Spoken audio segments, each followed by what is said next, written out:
Author Luncheon with Natasha Boyd. I want to thank Rosemary Patterson for having this wonderful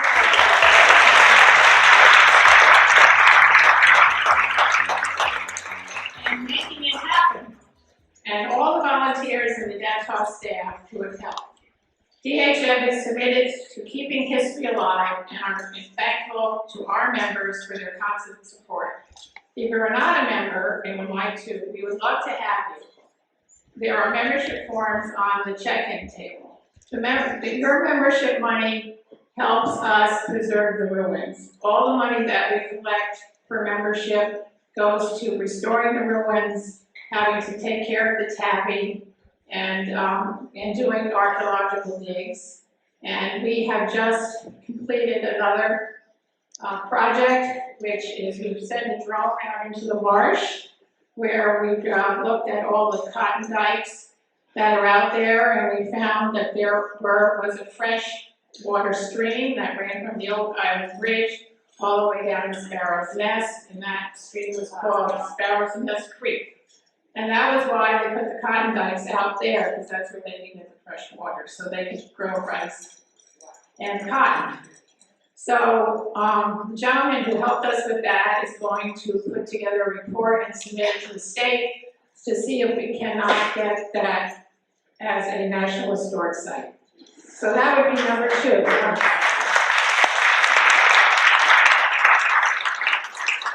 And I also wanted to let you know that we have decided, because a generous person on the island, when she and her husband passed away, donated some money to the Historic Foundation, and we're taking that money to do a scholarship for a student at the American College for the Building Arts in Charleston.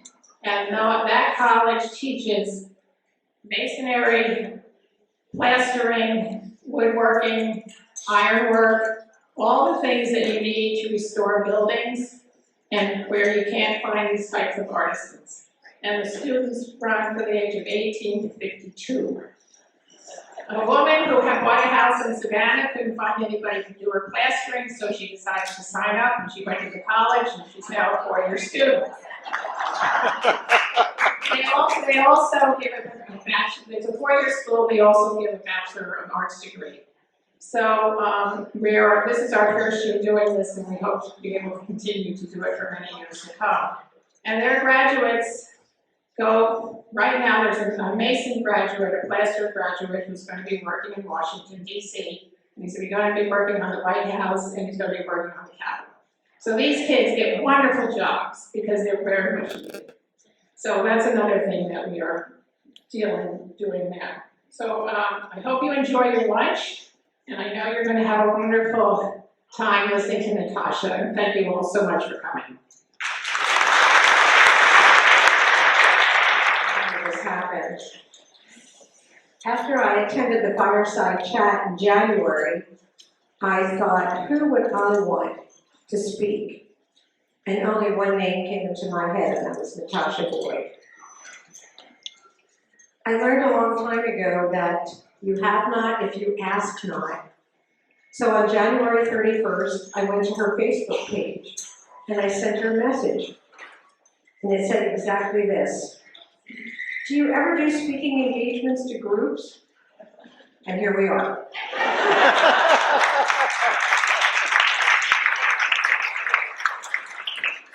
It's really exciting for me to see the sea of blue.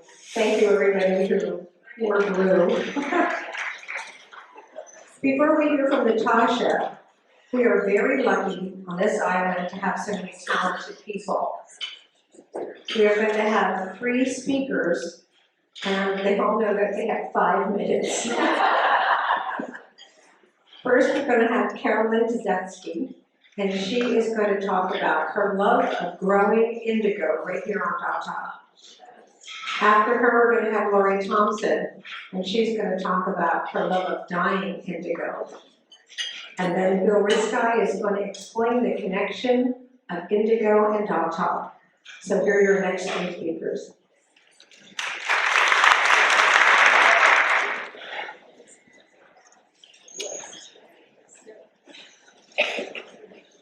Hi, good afternoon. Thank you, Rosemary, I think, for inviting me. I am hardly an expert here. So let's start with indigo. What is it? To most of us, it's a rich dark blue color extracted from plants. But what plant? We have 800 or so plant species across the globe that contain indigo, which is the substance when combined in solution with enzymes and oxygen, produces indigotin, which is the main blue substance of indigo. It's the oldest natural source of blue dye in the world. Humans have been dyeing with it for about 6,000 years. Because of its high trade value, indigo was often referred to as blue gold. It was a major export and cash crop in South Carolina in the 1700s. But I'm going to let Bill, this guy, give us more of those details. Synthetic indigo was developed in 1880 by a German chemist called Adolf van Baer. With his discovery, it led to much cheaper and easier production of indigo, and the indigo trade pretty much fell off worldwide. So anyway, back to the actual plants. As mentioned earlier, there are many plant species that contain this called blue gold, but there are only a handful of these plants that contain high enough levels of indigo to make growing them for dye production actually worthwhile. I mean, let's be real. We want the most color for the least amount of effort. From my limited research, it appears that there are about 8 or 10 plant varieties originating from the Americas to India, West Africa, Europe, the Middle East, Southeast Asia, and Japan that are used by natural dyers. All of these plants generally require a long growing season with plenty of light and heat, and they are not frost tolerant. If you're interested, I did have pictures of these out front on my table if anyone wants to see what I found. These leaves are harvested as the plant begins to bloom when the indican levels are thought to be highest in concentration. Some varieties of cultivated indigo, Japanese indigo in particular, can have up to 3 harvests per season. I personally began my interest in indigo a number of years ago while I was still living in California. I have long dabbled in fiber arts and noted a significant increase in interest in natural dyeing, both of fabric and yarn. In particular, I followed the progress of a gal by the name of Christine Behar. She's a noted textile artist from Oakland, California. She's written several books on natural dyeing, opened her own business. And she dyes natural fabrics and yarn, growing many of her plants, including indigo, in her tiny little yard in Oakland. After moving here in 2020, I learned of the significance of indigo in our community's history. And I just thought I'd see if I could grow it in the community garden. So I ordered a pack of seeds. I planted them indoors in January of 2021, and nothing grew. I said, huh. So I ordered another packet. I did a bit of reading and I tried again. This time I got 2 plants to sprout. I babied those babies all summer. And I did a lot more reading, including reading the book Indigo Girl. Armed with growing lights, a heat mat, and a new appreciation for what I was getting into, I tried again in January of 2022. And I was able to plant a whole row of Japanese indigo in my garden. Since then, I've participated in Lori's dye class. I've taken a few other local classes and invested in a few books. I was also able to experiment with a few fresh leaf dyeing techniques. There are many, many ways to dye with indigo.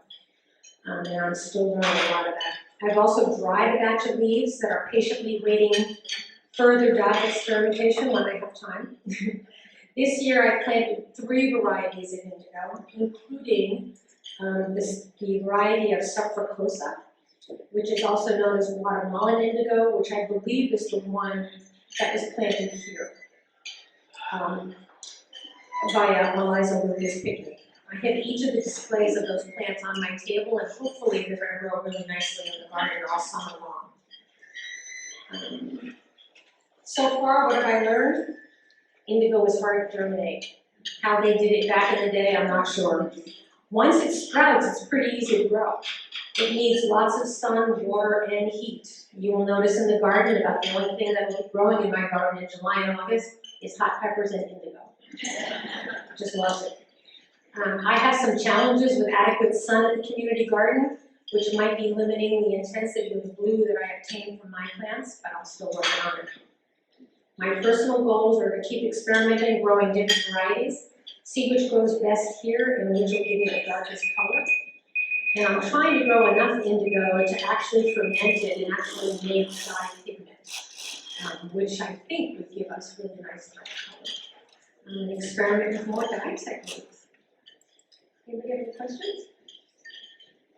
I'm going to turn it over to Lori, who's going to tell us more about dyeing.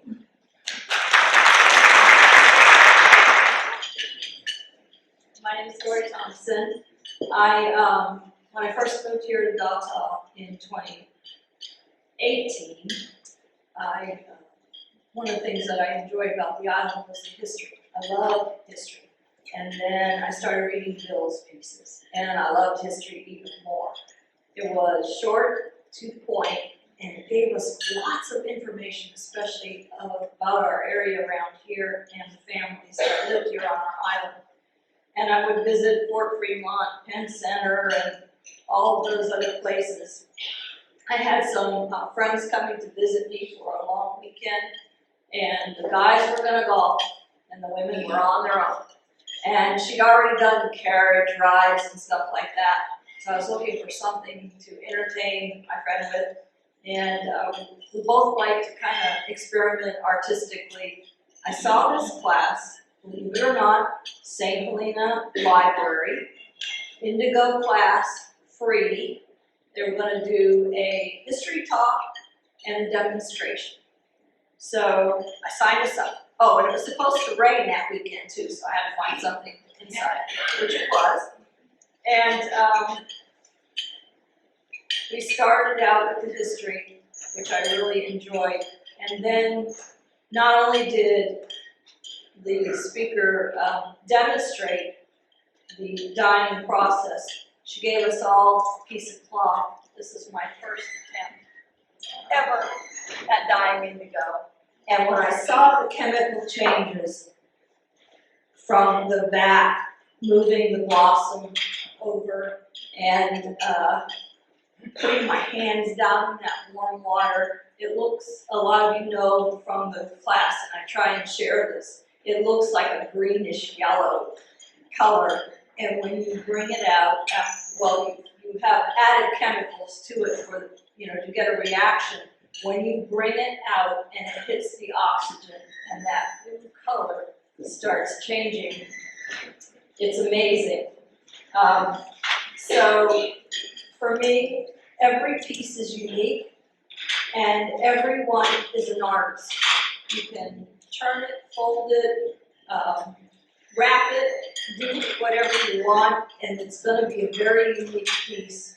That's what I try and do in my classes. I wanted to make sure that the people here that took the class would be able to see the rich history we have here. And, we do a 4-hour class or 4.5-hour class, but the folks in the history are, that originated, dying, growing, like Carolyn does. We always take a walk over to the garden and I show the plants and flowers that are usually on there when I give the class in October. And it's beautiful to see the plant, the vat, and then the things that people actually produce there at the class. And like Carolyn, it's a very distinct blue dye. It is insoluble in water, and it has to go through a reducing process and be put back in a liquid state without oxygen, which is how they would ship it during the early days in cakes after they withdrew the water. And then again, that yellow, greenish, effervescent color when you add chemicals to it to help it change to the indigo color. And the blue, you never know what you're going to get, and that's the uniqueness of it for me. And I really enjoy doing it. I hope to add another class in October. thank you all who have participated in the past. Yes? Are there other racial propagated besides growing in from seed? There is synthetic indigo now. I use a combination. Carolyn would have to speak to that. Japanese indigo can be propagated from cuttings. From cuttings, yeah, she did tell us that. And when you leave, look at her plants out there. The indigo this fall was a shorter version. I don't know if you can see me here. It was a shorter version. It was about like this.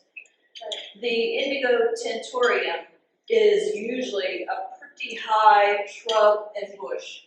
So there is a little bit of difference. I hope to have that growing this year. Yeah. It's planted. The first year, It's tall so far. right, the first year she had that. Last year she had the Japanese indigo. And this year you're gonna try all three different types. Okay. Thank you.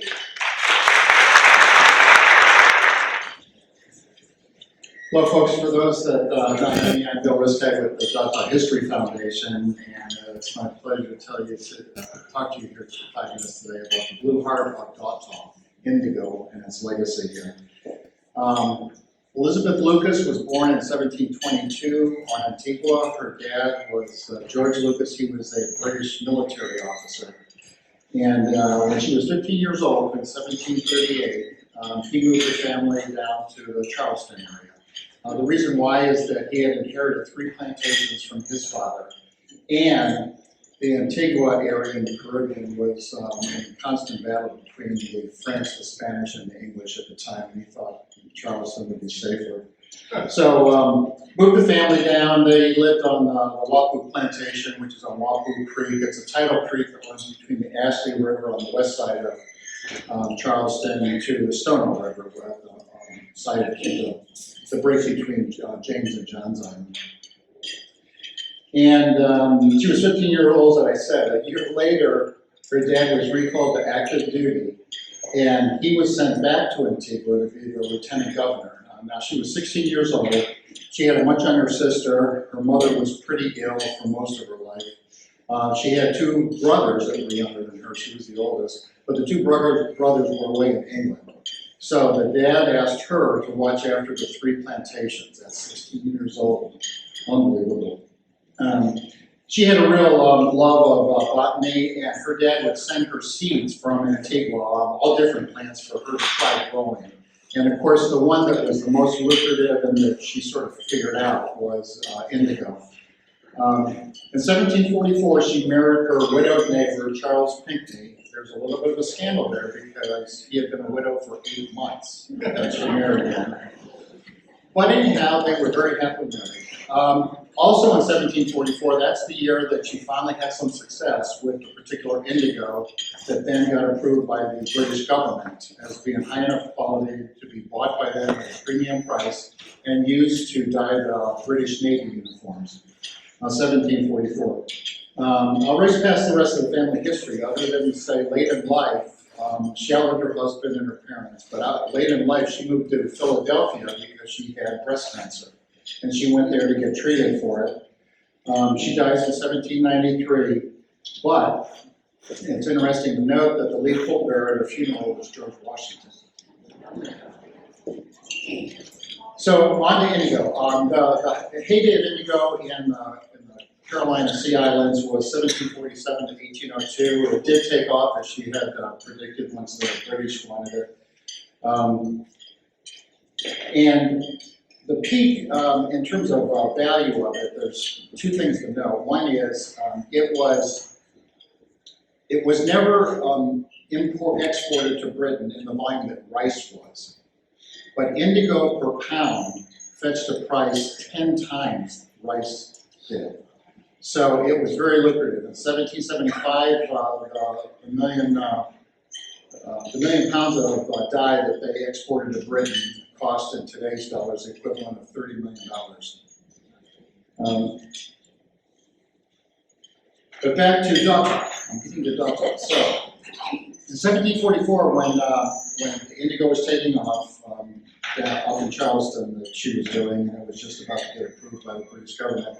She wanted to get the supply ahead of demand a bit, so she started giving seeds away for the plants that did really well that she experimented with to her neighbors. One of those neighbors was Robert Sams, the father of William Sams, that bought our island here. Fast forward 10 years, Nathaniel Barnwell is the biggest indigo planter in Beaufort District. He has 3,000 acres here, with indigo being grown, including covering half of Paris Island. By the 1760s, indigo was grown all over the area, including on Dataw, St. Helena, Port Royal, and Paris Island. And then Lewis Reed was the first documented case. So we knew in the 1760s that must have been grown here, but Lewis Reed in 1770, who inherits Dataw from his mother, she's Barnwell, so she's in the Sams family chain. He is documented as having planted indigo on Dataw in 1770. 1783, William Sams buys the island from his cousin Sarah Gibbs. And as evidenced by the fact that his father, Robert Sams, had grown indigo, and that his uncle, Nathaniel Barnwell, was the biggest indigo planter in Beaufort District, there's no doubt in my mind that indigo was grown here. As a matter of fact, remember, sea island cotton didn't really arrive here until about 1795 or a little bit later. So from the time that William Sams bought Dataw in 1783 until he died in 1798, indigo was probably the crop that was the flywheel for his wealth. Of course, sea island cotton took over after that. And then one last thing that I'll mention is we did some interviews with longtime employees of Dataw about 15 years ago. And one of the stories we were told by several different employees was that Bill Cochran, the Alcoa VP that developed Dataw, had indigo and cotton planted around the cannery. And there you go, indigo and Dataw, the blue heart of Dataw.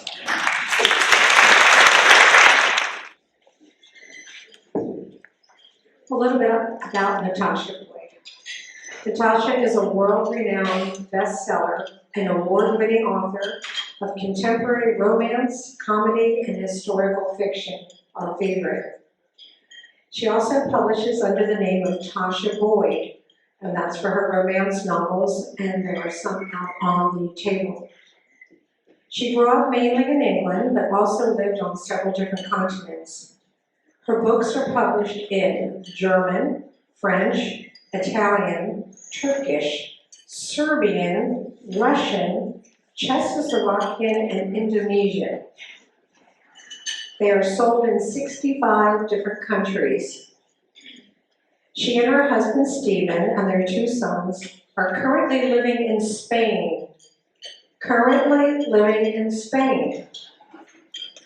She told me she'd be here for 2 weeks visiting her family over Easter. And she so kindly said she would come here, a time taken away from her family.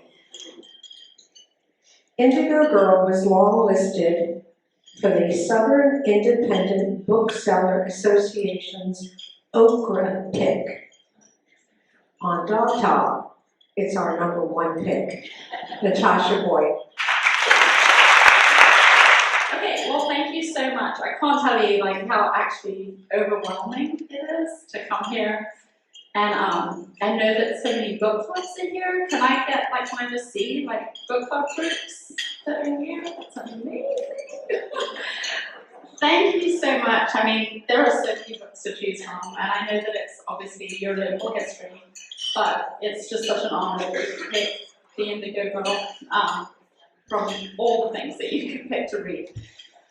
Thank you first to Rosemary for hounding me. No, I know you didn't, but I have this weird thing that I didn't set up, I don't know how it works, but on Facebook, it'll be like, you got a message on Facebook, and it's on my author page, which is not my regular personal page, and I don't know how that works, but it sends her these automated messages. Hi, we'll be back to you in 24 hours or whatever. So I get there and Rosemary's been having a conversation with a bot. I was like, I'm so sorry. So I responded and then we moved to email, so we figured it out. But thank you for being persistent and being open to, she did ask me to come speak this fall. And I was like, I'm so sorry. I have moved to a different continent. I really want to speak to you, and I will be there in April. And then she wrote back after a week, and she's like, we're going to do it. We're going to pull it off. And I was like, okay, I'll be there. So that was really fantastic. And y'all, can you just look at your amazing attention to detail here? Like the flowers on the table, the flower pots, the candles, the napkins. She really did an extraordinary, well, and everybody who helped her, thank you so much, did an extraordinary job.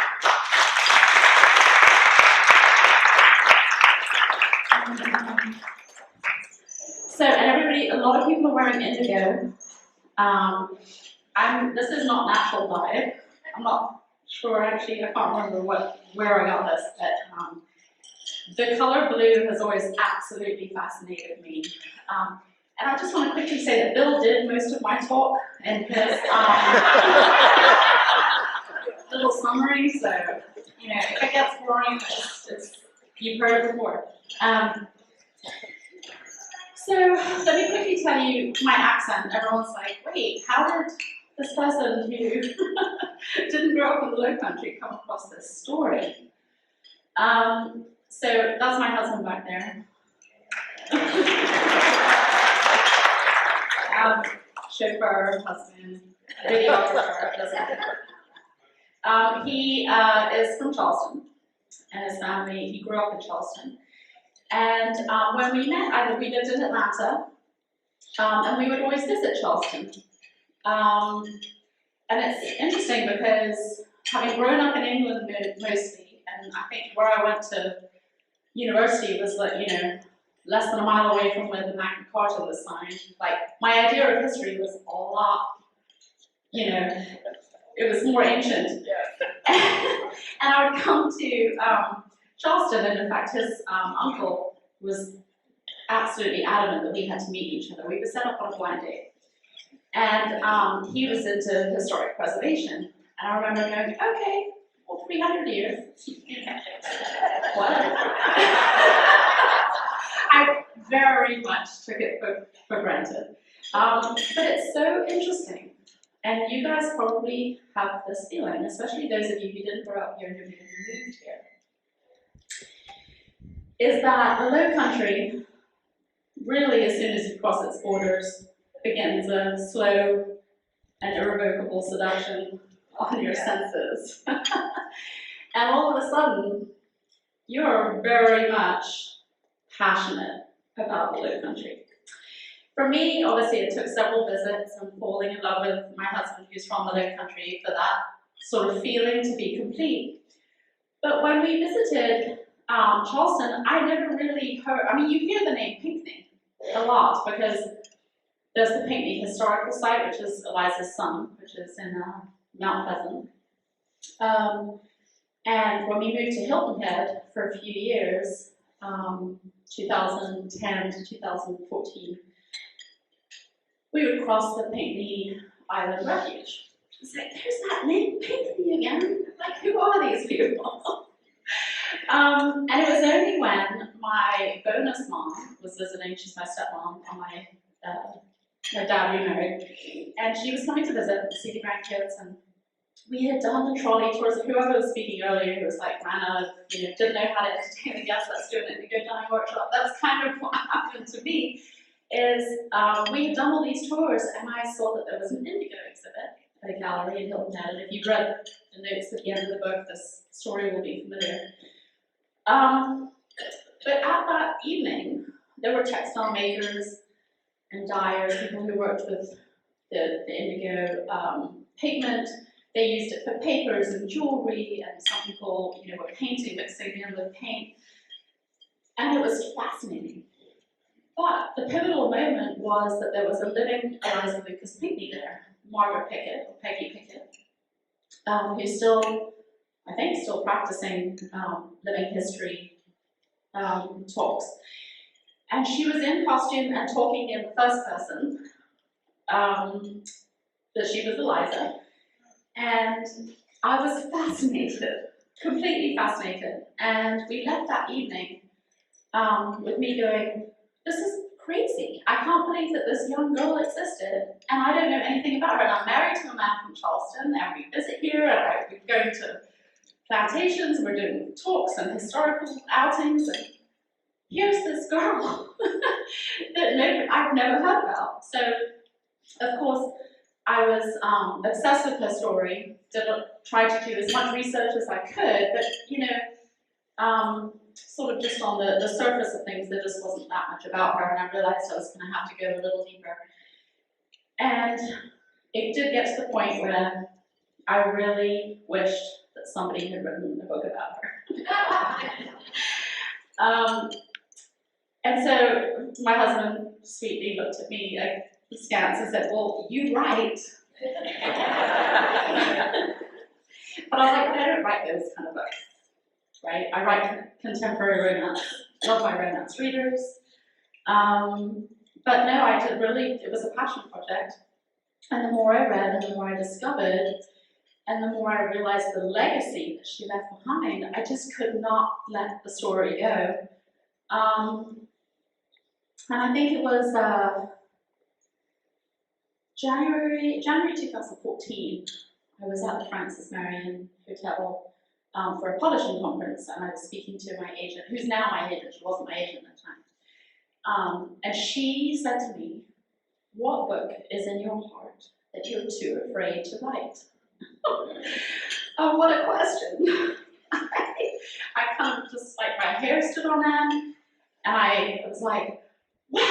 And I just started talking, and my brain was saying, shut up, she's going to make you write it. And so, yeah, so in the end, we have this book, right? But it was incredible because there were so many times that I thought, I'm not the person to write her story. I'm going to have to just, like, I'll do the research, that's fine, but that's not for me. And trying to understand the contextual history. I mean, we didn't do a lot of Southern history in my history class in England. And besides which, I loathed history in school, which had more to do with Mr. Whitehead than history. But when I went back for it was a 25th year reunion, and Mr. Whitehead was now the principal, and I told him that I was working on historical fiction, and he belly laughed. I was really put out, and I laughed politely along, but I was a little shocked.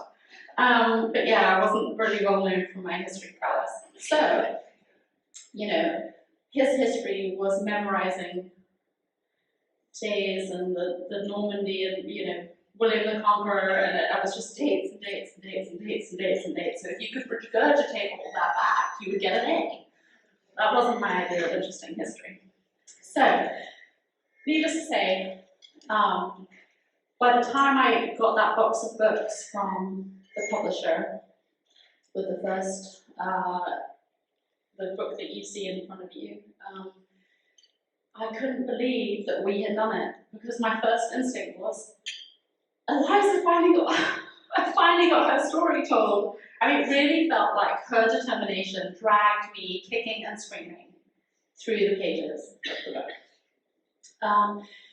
So let's talk about that, because writing a historical fiction, and I think we have this with Virginia who's writing historical fiction, writing a fiction story from history is quite challenging, because you want it to be a story that everyone enjoys, and there's a certain cadence to storytelling. You know, there's the highs and the lows, and there's the dark night of the soul, and you know, hopefully there's an uplifting ending, unless you're, you know, going for Pulitzer Prize and everybody has to be dead or buried at the end. So it was difficult to try and tell her story, and still you wanted to stick as much as possible to the historical timeline and not have so many people involved. The first iteration that went to my agent, you know, she was like, there's too many people. I was like, well, this is Charleston. The Militons and the Ravenels, everybody has to be represented. You know, your drawing room conversations everyone's going to be shocked if they don't make it into pages. But she was like, no. You can have one person have 3 different conversations. It could have been 3 people, but for the sake of a commercial fiction, we're going to get one person. It's like, okay. So it was a lot of editing and that sort of stuff to basically just distill the essence of Eliza's story, and not just Eliza's story, but the world that she was living in. And the fact that Eliza wrote letters, lots of letters, and not only that, but made copies of every single letter she ever wrote is incredible, and pretty much the only reason why I was able to write the book. If you've seen the letter book of Eliza Pinckney, obviously that period of time, the Indigo Girl, is a very small, early part of the rest of the letters that she wrote. However, what those did was inform me of the kind of person that she was, and the kind of things that she believed in, the kind of things she would go to bat for. And I think it was when I read the letter that she wrote to her dad about Mr. L, when she said, because obviously she was totally rebuffing her parents' attempts to get her married off. She had too much to do. She had things to plant. She had a legacy. She felt that she had a legacy. Nobody asked it of her, but she was determined. And she wrote this letter to her dad about Mr. L that said, if you put the riches of Peru and Chile together, you still could not purchase sufficient esteem for me to make him my husband. And I thought, okay, I see you now. I see who we're talking about. And, so many times during the writing of the book, I thought, you know what would be better? If we'll do a contemporary story where a young girl today finds out about Eliza, and we do like this young adult, but we, discover back and forth. But then eventually I realized I had to just be Eliza for the book, because there was so much about her that was so nuanced and so complex.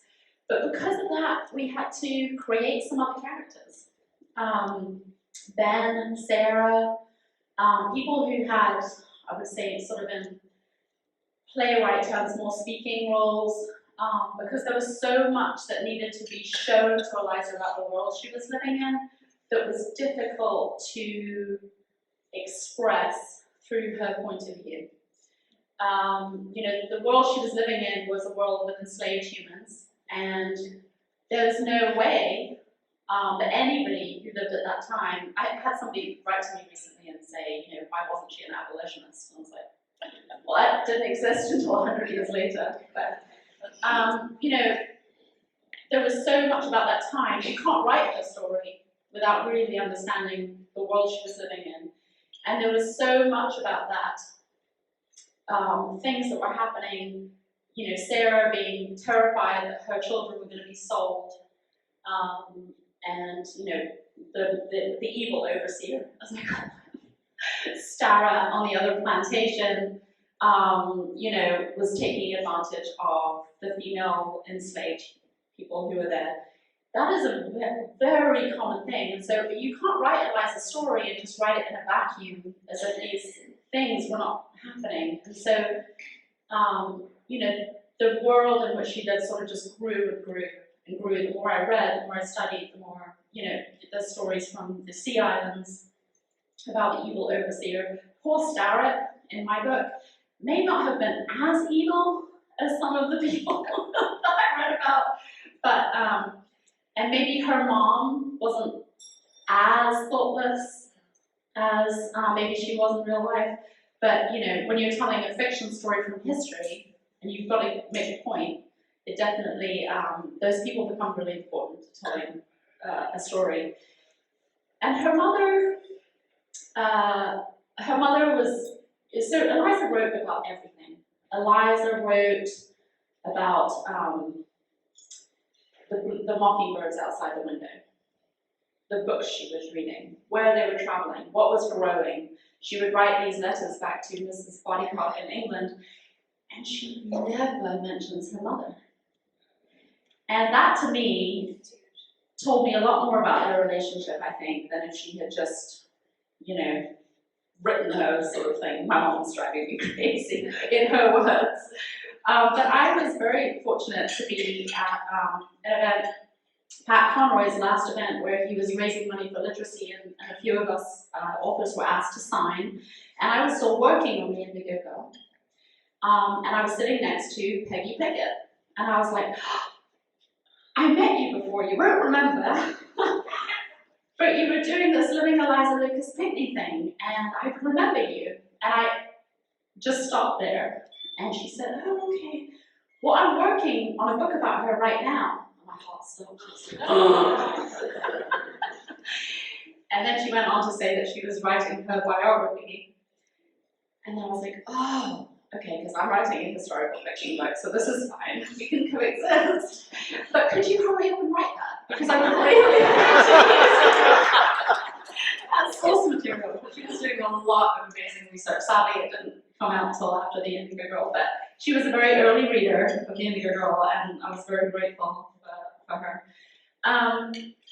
But also, in addition to understanding Eliza and the historical context of what was going on, and the legacy of Indigo, I had to really understand Indigo. And I'm so glad that Rosemary and the Dataw Society arranged for Laurie and Carolyn to talk, because it's extremely difficult to understand Indigo. And I got to that part of the book, and I realized I didn't know what I was talking about. There's just, I can kill mint.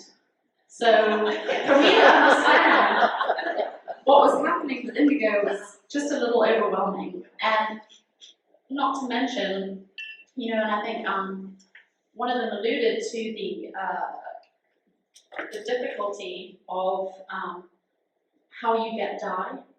And I'm just going to read you a little quote from a textile maker, Catherine Legrand, who is a textile, Catherine Legrand, because she lives outside of Paris. But she wrote this beautiful coffee table book called Indigo, the Color That Changed the World.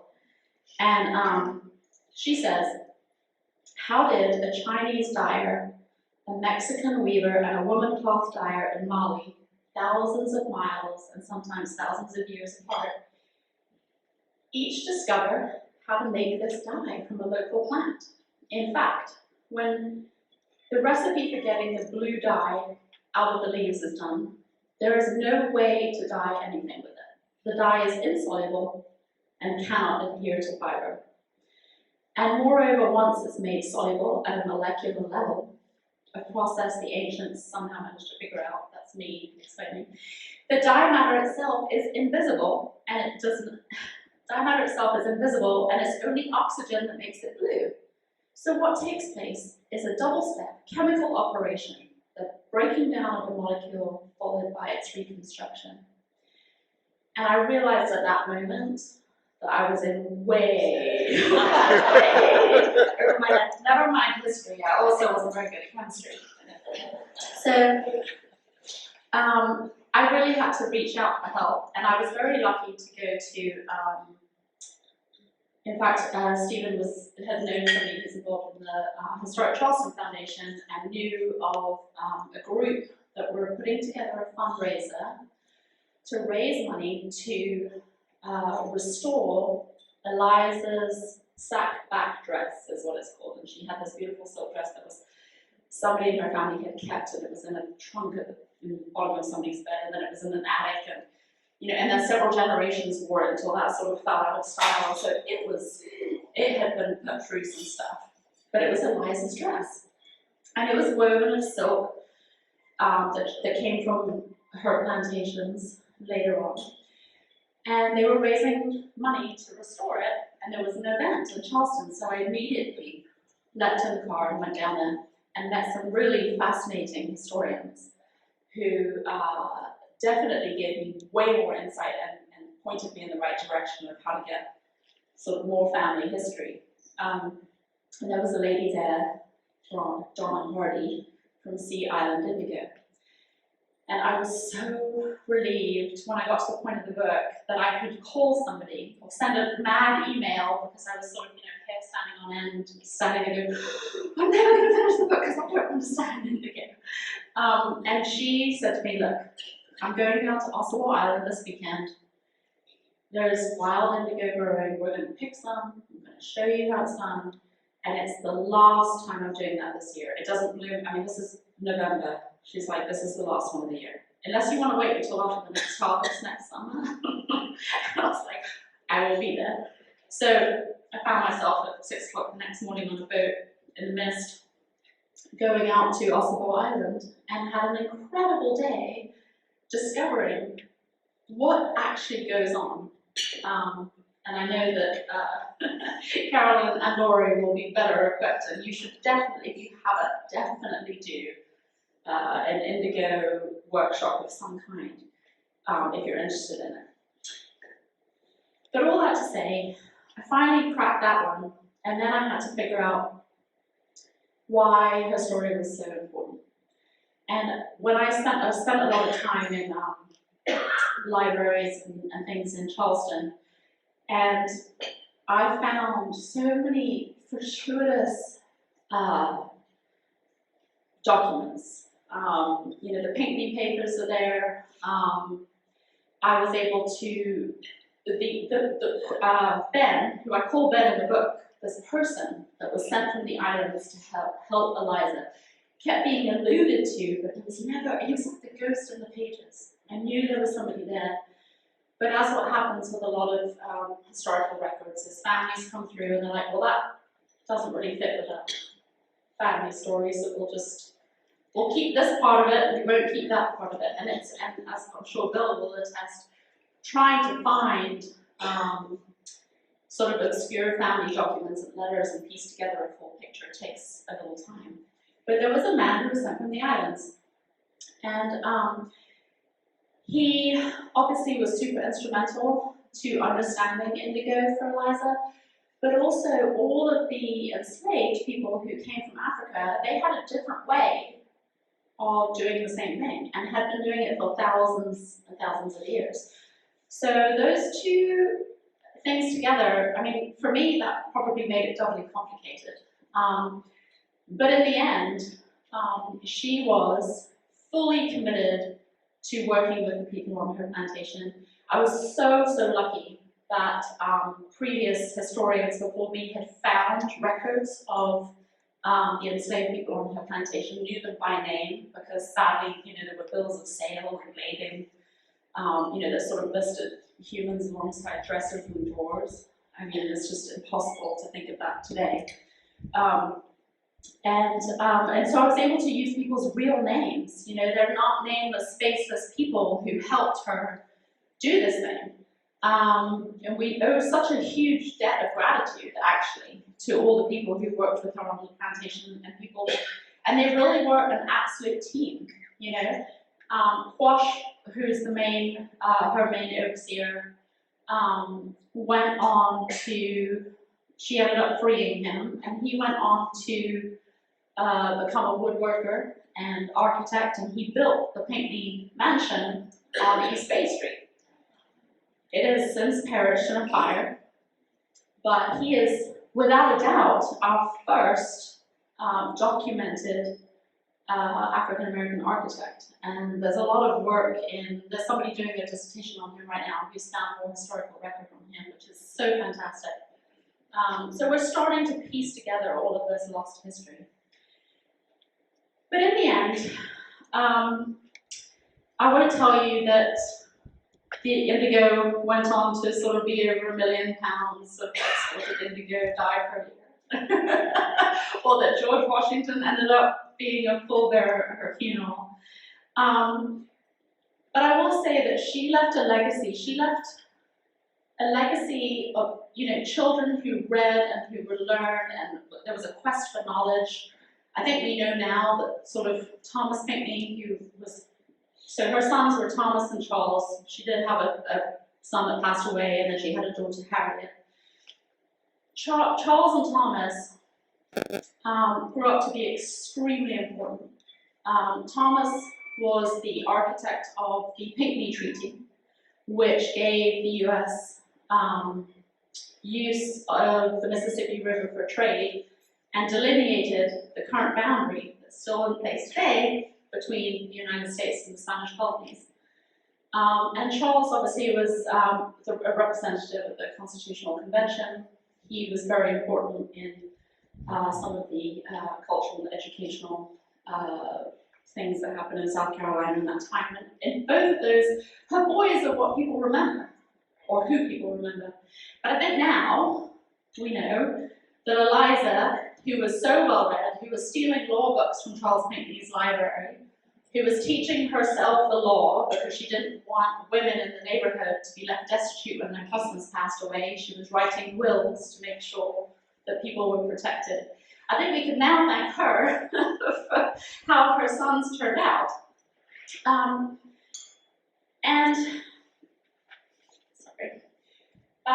So much of Indigo's legacy is what you just look around today and see.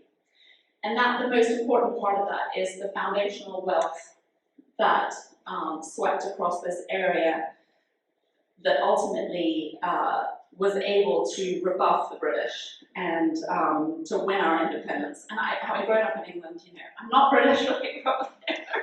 I definitely feel more American because I've spent more of my life here. But you know, I look around and I think this would be a different country. You know, the foundational wealth that Indigo, with the time that it came and when it came, is absolutely a legacy and a bedrock of who we are, why we are, and who we are today. And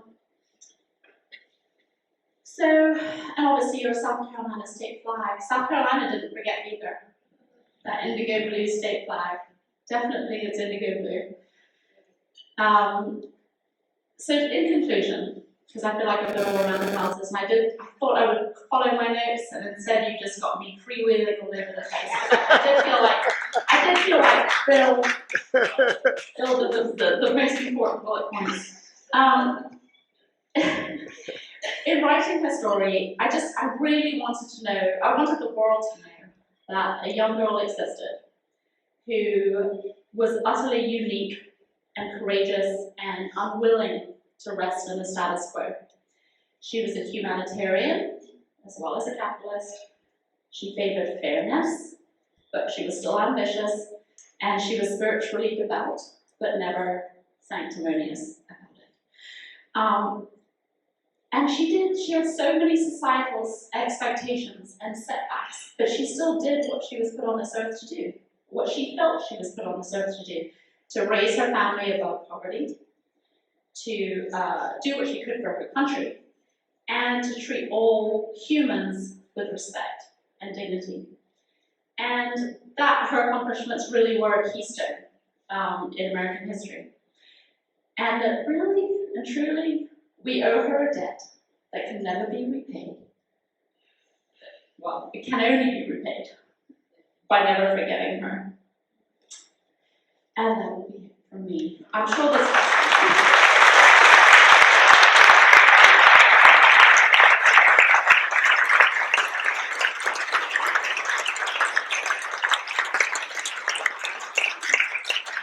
Thank you so much. And I would also like to say one more thing. It's such a beautiful place here, and there's so much history, I think, on the island, and it's so important that you guys have a historical society on the island who's doing what they can to preserve it. So yeah, really, thank you for that. Any questions? I know it's a big room, so don't be shy. I've had to stand here and speak to all of you, so I know you can speak up and ask any questions. Yes? How long did it take you to complete? Okay, so January 14th was when I spoke to my agent. I was like, okay, I'm going to do this thing, I think. That was 2014, I worked on it, 2015. 2016, the publisher bought it, but they didn't publish it until 2017. And during that time, I mean, I was still working on it. Like, there were things I couldn't put aside, you know, this is wrong. Or coming across, I was telling somebody at the table earlier, there's little things that you don't realize, like I think at one point I had described Mrs. Pinckney's dress as being rose pink, and then came to find out that a rose was not seen outside of China until the end of the 1700s, and only then at the Royal Botanical Gardens in London. So unless you had visited and were invited, by the royal family to go stroll around the Botanical Gardens, you had not seen a rose. And so there were just little things like that that just took a lot of... It took a long time.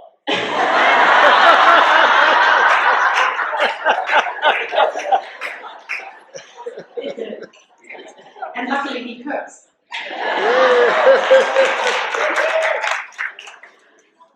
So it did well. Could you tell us a little about your writing discipline? How did you get this done? I should be more disciplined. I've definitely, we've moved a lot, and I feel like every time I find a rhythm, something changes. I feel like I'm always one, if anybody follows my newsletter, they probably saw in February that I wrote this thing about a room of one's own. I seem to shuffle myself down the list of having a desk to work at and a room to work out of. So I'm going to stop doing that, and doing those things. But working in the mornings and getting it out of the way is the best that works for me. But it takes a lot of, there's a lot of writing that happens in your head before you ever get anything on the page. And I think every writer finds that really, like from talking to other writers. So I would say that the discipline is lacking, could be improved. Yes. Yes. Do you ever see yourself letting us know more about Eliza's later life? Oh, yeah.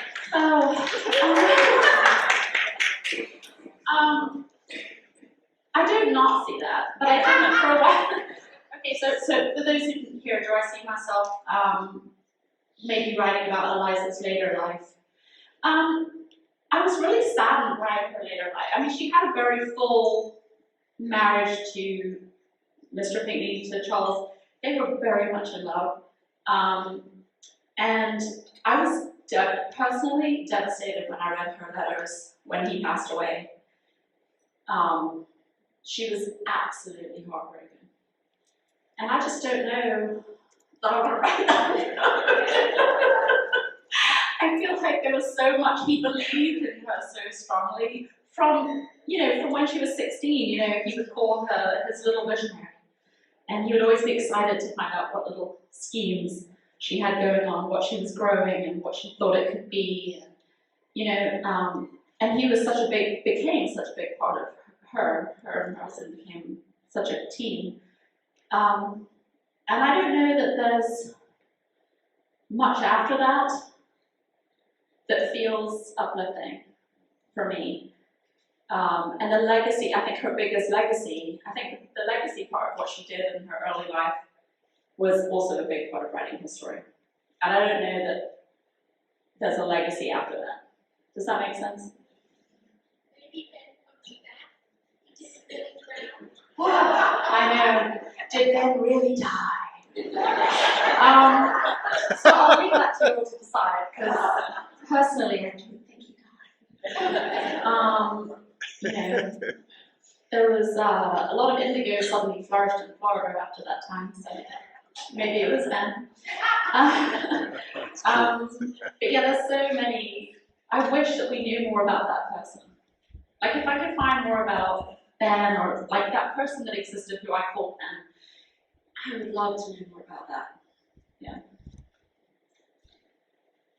Yes.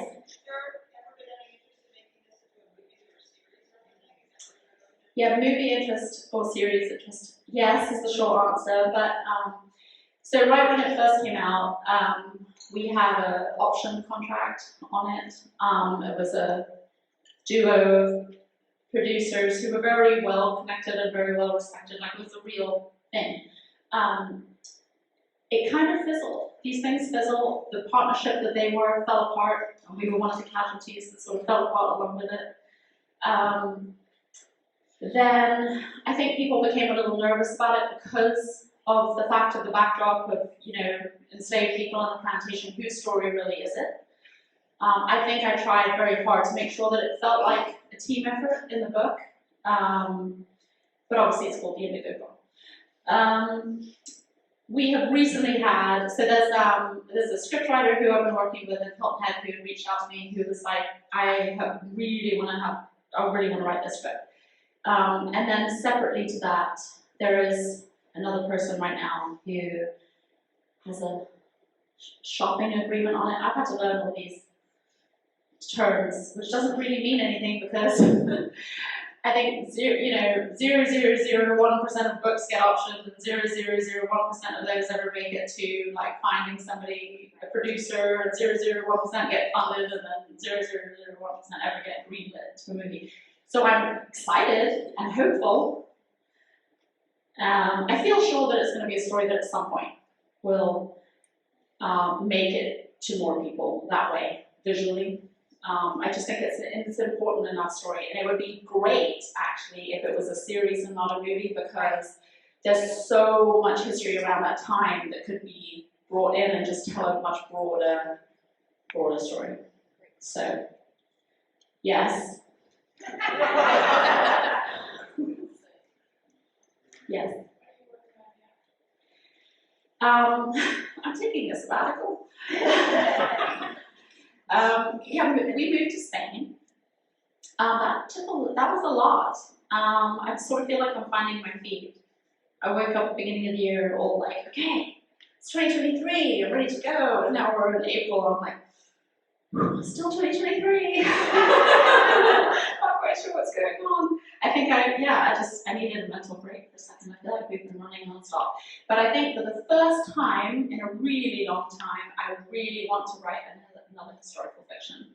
And I hadn't for a long time because this was a labor of love, it was a passion project. I threw so much of myself into it. And I was like, well, that's it now, I've done that thing. And the publisher obviously wanted me to write another one because they're like, well, this is done great, let's get more of this. But it's just not that easy to find somebody that lights you up like that. I like the first person style, so I really have to believe in the person that I'm writing about. I like that she did something important, and I like that it's a woman's story. There's just not enough, there aren't enough women's stories. I mean, when you think about it, it's true. I mean, it's called history. It's like his story has been written about, like, history's been written by men for for hundreds of years. And I know that there's a lot of great women's stories coming out, and that have been out, and there's more to be told. So I just have to find the right one. It feels good for me.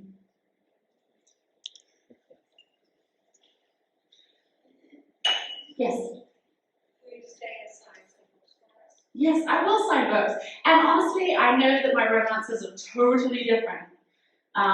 But I have some romance books out there that Beaufort Bookstore very kindly brought in case anybody likes romance too. The biggest selling genre on the planet. So, and all of my stories are set in the Low Country, apart from Broken French, which starts in Charleston and then ends up on a yacht in the Mediterranean. And he's a dirty talking Frenchman, I'm just warning you. But yes, I would love to sign books, and I will sign my romance books too. Yes. I heard conversations and interviews about you wanting to retire your husband. Well, then buy a book. No, thank you so much for coming. I feel so honored.